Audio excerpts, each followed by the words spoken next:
So we're in downtown Berkeley at the Green City Gallery.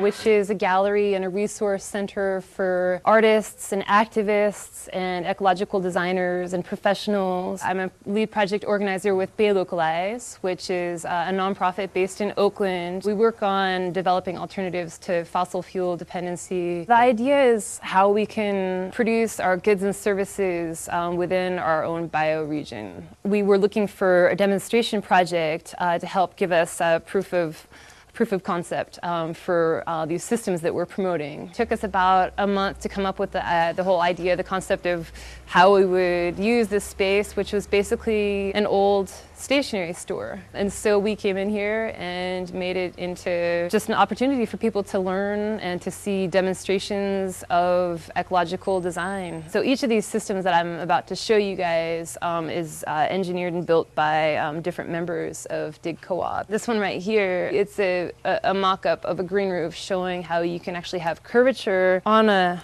roof. This is something that you would call an intensive green roof in that it's accessible, it's greater than 6 inches of depth, basically just more intensive kind of a green roof system. Okay, so this here is just a mock-up showing a constructed man-made wetland. Stormwater runoff, or you could also have sewage filter through different species of plants and through gravel. Basically, all the organisms and whatnot living in the soil eat and decompose those contaminants. And by the time the water runs through the system, it comes out clean. One of the themes is like, welcome to the future. Some of these systems aren't legal yet.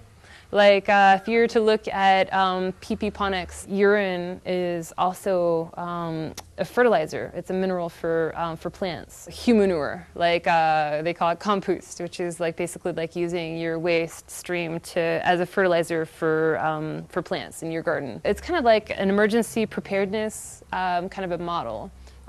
Should we have a major quake in the Bay Area, it could rupture a lot of the sewage lines. It could rupture levees, in which case we're going to have to be more smart about how we run our waste through the system. There's been a lot of events at the Green City Galleries. We actually constructed a little stage where we've had bands play, workshops, and the East Bay Green Drinks. We bring people together so we can have design charrettes. We've had Assemblywoman Lonnie Hancock and Mayor Tom Bates. A lot of the practices that I've studied and I promote are so fringe, and they've been laughed at for such a long time as being these hippie, alternative, kind of screwball practices that haven't been really recognized. Now that we're at this 11th hour, people are finally like looking to what the solutions are. They're being recognized in just this one venue that we happen to stumble across.